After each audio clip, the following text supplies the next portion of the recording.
This episode of the BlockHash Podcast is brought to you by Sumsub, the leading full-cycle verification platform built specifically for the crypto industry. Trusted by 8 out of the 10 biggest global exchanges, Sumsub helps VASPs, exchanges, and DeFi platforms prevent fraud, stay compliant, and scale globally, all without slowing down user onboarding. With instant KYC and KYB, automated crypto transaction monitoring, and full travel rule compliance across a network of more than 1,800 VASPs, Sumsub adapts fast to evolving threats and regulations. They verify over 14,000 document types worldwide and onboard users in under 20 seconds, achieving conversion rates up to 95% plus in key markets. If you want secure growth and a frictionless onboarding experience for your users, visit sumsub.com to learn more. What's up, guys? Welcome back to another episode here of the BlockHash Podcast, number one resource for all that is happening across the emerging tech space. Be sure to like, comment, subscribe wherever you listen to or watch the show. Today, I'm joined by another wonderful guest, James Ashton, who is the founder of Gallaxia. James, welcome to the show, man. It's a pleasure to have you on today. How you doing? Yeah, I'm good. Thank you so much. Excited to chat to you and put out a good piece. Yeah, likewise. And thank you for taking the time. Really appreciate it. Looking forward to learning more about what you're working on, and maybe actually can kick this off by telling us a bit about yourself and your background, maybe what you've done prior in the past, a little bit about yourself, and maybe what also sparked your interest in the Web3 world in particular and kind of led you to where you are today. Yeah, of course. I kind of started off completely away from gaming and the Web3 space. So if any of you watching know football, soccer, as you'll call it in America, actually grew up at Chelsea Football Club, one of the most famous clubs in the world, from the age of 8 to 21, signed pro there at 17, then had 4 major surgeries, snapped my ACL on my right knee, broke my back, had compartment syndrome in my calves, just terrible. Left school really early to play professional football and my body kind of let me down. That was my entire childhood. Then I got catapulted into kind of the business world, early 20s, raised money for my first startup, got scammed for all the investment from an app company pretending to build the product and they didn't. A lot of lessons learned in that very, very young. Then went on to found another business which did really amazing, kind of a boutique fashion store in London, which sold really rare and exclusive items. So, we turned over 5 million in 3 years, which was, phenomenal. Then COVID shut the store down, which was a kind of a big pain. It kept being closed and opened. And during that period, I actually founded PlanetX. I raised money from it due to kind of the success of my previous business, and started building the concept of PlanetX. And then fast forward 4 years later, turned into the world's first player and creator-owned gaming and entertainment studio, co-owned by 50 of the biggest gamers on the planet. So quite a journey, really. Yeah, I was going to say that's quite a whirlwind journey, and I get the sports. I was in American football, and my body was destroyed after having played since I was like 8 years old, 9 years old. So totally get it. Yeah. But no, that's awesome, man. What can you tell us more about PlanetX? What is the core mission? Like, what is it all about, and what are you guys trying to accomplish? Yeah, so when I originally founded the idea, and I don't know if it's the same for you, but during COVID, everybody was gaming a lot more. So all of my friends were playing Warzone, Call of Duty Warzone, Verdansk, don't know if you was, and we kept winning that kind of battle royale experience. And it's the same experience that you get in Fortnite, Apex, that last man standing kind of game loop.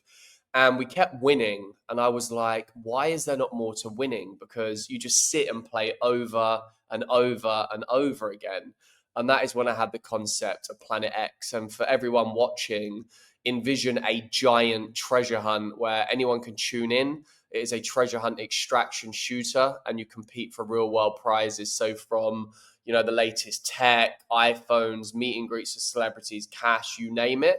I originally founded that, raised money quickly. It was just a guy with a crazy idea at first. And, I really believed in that Hunger Games / Ready Player One giant competition that anyone could tap into and kind of change their lives. And I raised for it, started building it.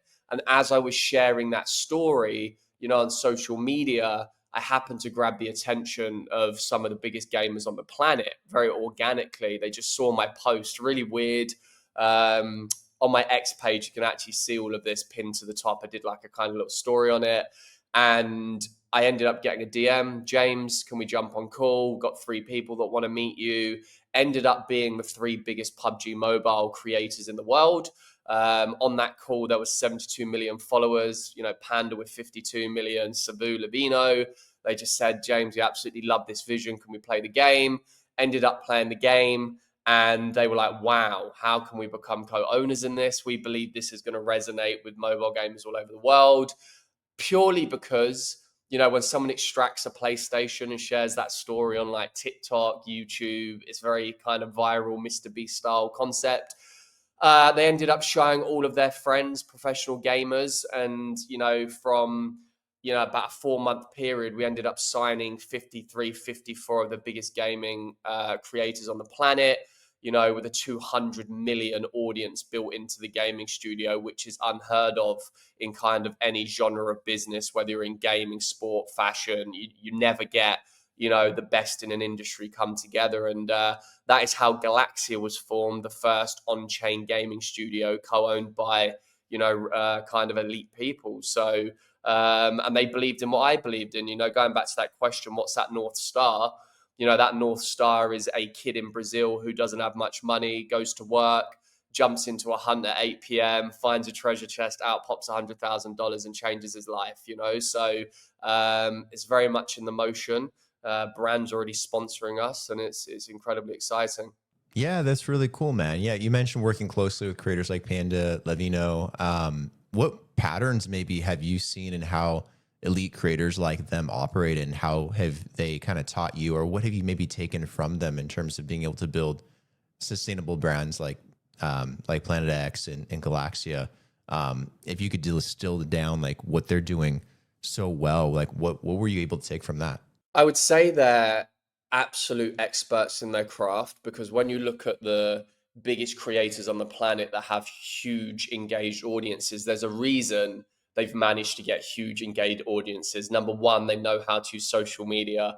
They know what content relates. They are the 0.1% of content creators. And, when they came to me, what was apparent is their standards. So, for example, they're not going to put their brand to something they don't believe in as much as the founder, because if you take a game and go to 50 million of your audience that you've spent 10 years building that audience and say, I really believe in this water, they really want to believe in it because they don't want to kind of ruin their audience, their fans, and their community. So when people understand that about business, they realize how epic Gallaxia is, that it's managed to find and have such a massive belief system of the biggest creators all believing in the same thing. That's never happened in the game. Forget Web3 for a second. That's never happened in gaming or entertainment ever in the history of gaming and entertainment as a sector. So they're experts, they're perfectionists, their advisory that they give me now, they're like, James, tweak that a little bit, fine tune that a little bit, because they're just absolute experts at mobile shooters. So we've got like the Avengers on chain. I always joke and say we've got like the Avengers around the world. Nice, man. What are some of the Web3 elements that you're incorporating into this? Does this kind of evolve around like in-game assets or digital ownership?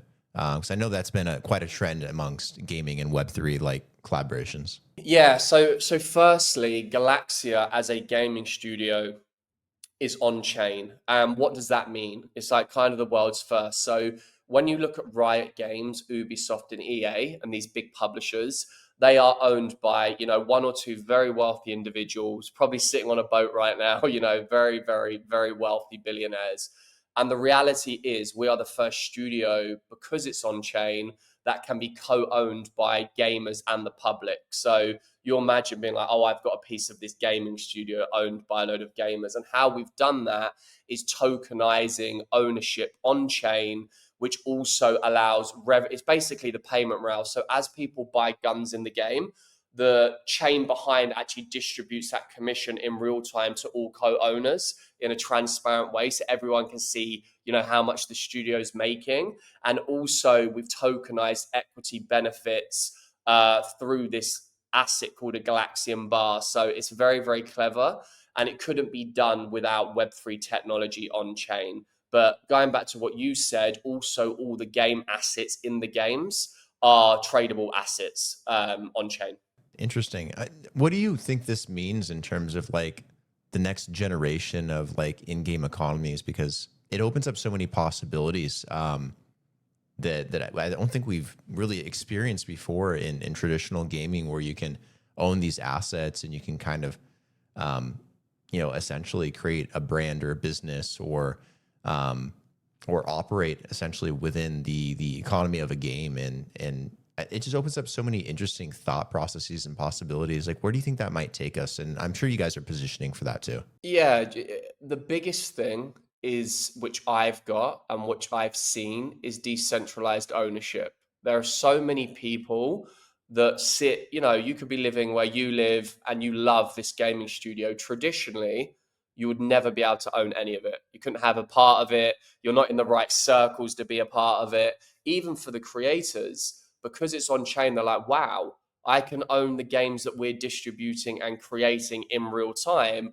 and be paid in real time. So it's not like they're going to a company saying, oh, please, you owe me $2,000 for that post about your game. They're actually building the future and a part of it. So the biggest thing people love about Gallaxia is the very unique ownership model of it being on chain.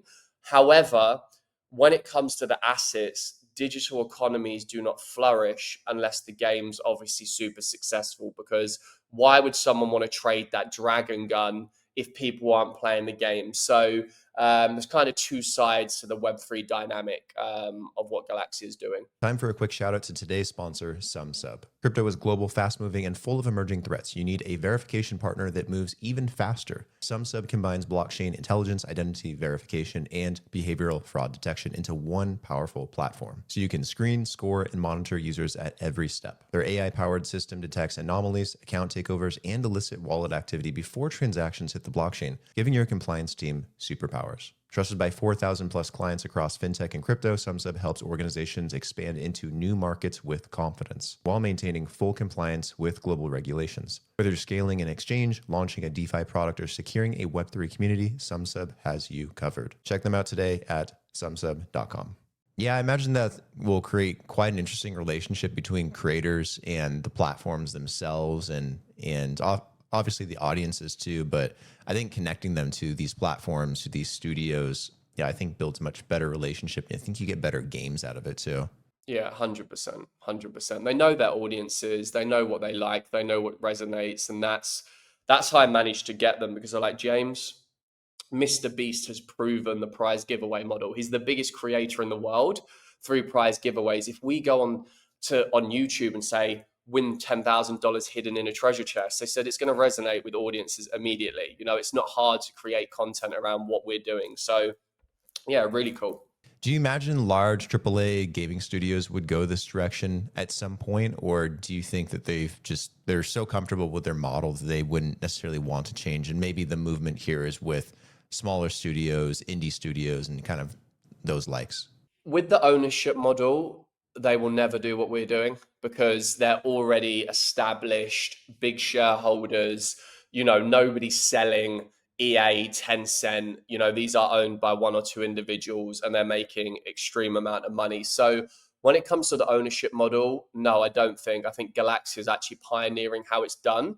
But when it comes to digital assets, do I think that it will creep into these entities? Eventually, I do believe so, because when one studio has proven it's a successful model and people really like it, and if it really catches on, then I think they'll sit down and go, okay, we better look at that and see, what people like about it, and it could end up creeping into games. GTA 6 is a great example.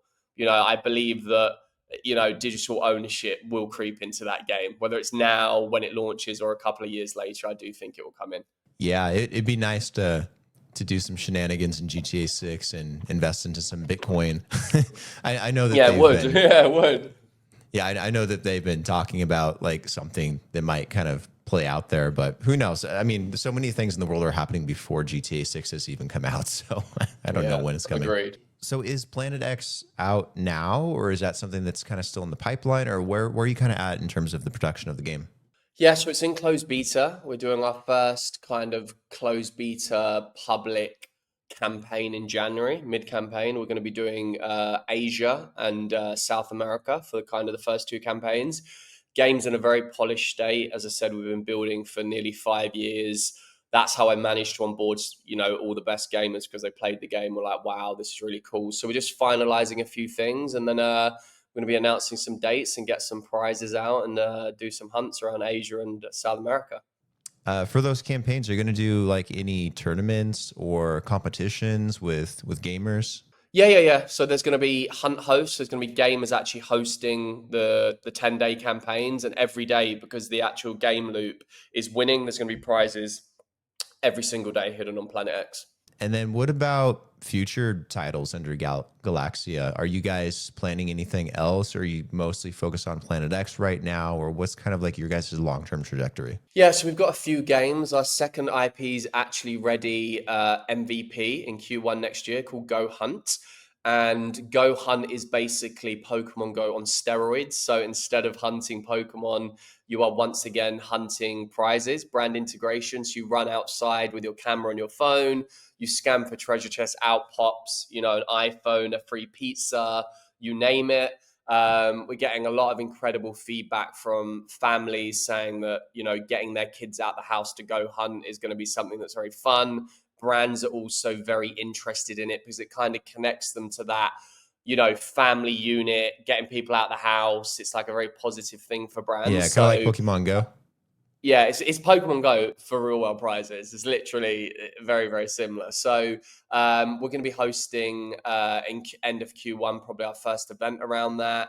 We're actually speaking to a country about hosting hunts 24/7 for their country, which is quite a cool thing. So yeah, that's going to be a very exciting IP of ours as well. But it's all focused on that brand integration, treasure hunt game loop, the same as PlanetX. You'll see a lot of synergies that we focus on games that are easy to create content on, full of dopamine, easy to share on social media. It's those type of things that we're doubling down on. Okay. Are these generally on traditional platforms like mobile, PC, or? Yeah, so PlanetX is mobile, Android and iOS and tablet. Same with Go Hunt, like Pokemon Go on mobile. We've got another one called One Pixel, which will be mobile. And then eventually Gallaxia will reinvest into making the console version of PlanetX, which is a bit of a dream of mine. So, which will be basically a straight copy, but a kind of AAA version on PC. Okay, cool. Have you looked at any other technologies maybe to work into it? Like when you're doing like the AR component, like that's a really interesting way to kind of go about it, make it more interactive for a lot of gamers and users. VR is another one out there as well. Are you exploring anything kind of outside the realm of just Web3 and? So the actual Pokemon Go version is AR. So the chest comes out in that format when you're using your camera. One day we would possibly look at VR if everything goes to plan. Then a treasure hunt on VR is Ready Player One. It's literally what the film is. So you never know if we become what all of our dreams and aspirations as a studio is. That could end up becoming a very big product of ours in the future. Have you thought about creating a football game or a soccer game? No, after my injury, I kind of separated myself from it quite a lot. It was hard for me. Like as I said on my Twitter, you can actually see my injury. I dropped this video for the community about 2 weeks ago, and you see my actual pro contract with Chelsea, my injuries, my surgeries, and I kind of disconnect. A lot of my friends, and people that I know are professional footballers for big clubs like Man City, Manchester United. So it was hard to kind of separate myself from football now. But you never know. Okay. Never say never, right? Yeah, who knows? Maybe you'll change your mind at some point in the future as these games get big and blow up and get popular. Never know. Yeah, you never know. You mentioned the campaigns being a part of your plan for next year. What else is kind of on your guys' roadmap? Are you guys going to be at any events or conferences, or how do you guys kind of planning to get the word out and spread information? Yes, the beauty of what we have is where I don't need to go anywhere now because I've got the biggest gamers on the planet with 200 million followers. I'll give an example. We did a post on Instagram in stealth about 2 months ago with only 3 out of 50 plus of our co-owners on their smallest platforms, and it hit 2.4 million views in 3 days. So I'm in a position where I have an insane launch pad direct to the audience that plays these styles of games. So I'm in a position as a founder where most founders build a product and they're like, damn, like, how do I get to market? How do I get the best creators to try and talk about my product? I need to pitch them. Yeah, I don't need to do that, which is kind of crazy. I just need to sit here, make sure the game's as perfect as we all want it to be, press play, and they will be spreading it online. So I'm in a great, it's been hard work to get here, but I'm in a kind of a unique position because of that. Yeah, that's really nice to have. So you don't have to do too many boots on the ground getting out there and talking. Yeah. No, not at all. They'll be doing the spreading for me. It's like when you look at my roster, they are the number ones, you know, like I couldn't sign any higher in my specific genre. That's awesome. That's such a luxury to have. Yeah, I love it. And then let's see, what is the best place for people to keep up with everything you guys are doing with Gallaxia, PlanetX? Is the website the best places to go for that stuff, or do you guys have socials for it yet, or do you have community on? Yeah. We're very active. I would say following me on Twitter, always behind the scenes. I actually put out more content than the main page. So there's PlanetX on Twitter, just PlanetX with no spaces. And I'm ghost_PPX on Twitter, on X now. And I just keep everyone up to date. We've got a really solid community. You know, we have loads of people buying kind of this tokenized ownership. You know, we've sold like 600K in the last 4 weeks of Gallaxian bars. So yeah, a lot. So people love what we're doing, and we're forming this really like close-knit team of studio owners around the world. So yeah, we've got a great community. Yeah, that's awesome. Well, I'll definitely have to come visit you in Dubai, and maybe we can do another episode there too. I'd love to try the games too. So definitely keep me updated when everything's coming out so I can test it for you. Yeah, 100%. I'll get you access to the game. And yeah, when you're in Dubai, I'd love to do another one for sure. Yeah, 100%. That'd be amazing. But James, I appreciate it. It's been really great getting to learn more about what Gallaxia is all about, the games as well, PlanetX, and everything that's kind of coming up in future titles for you heading into 2026. So yeah, definitely keep me updated. Would love to do another episode as well as some of the games come out, and be kind of talk about some of those results and how people are enjoying them. And I'm sure all kinds of things will come out through the community there as well. But appreciate it, man. It's been great. Yeah, thank you so much for your time and allowing me to talk about Gallaxia and its future. So yeah, thank you so much.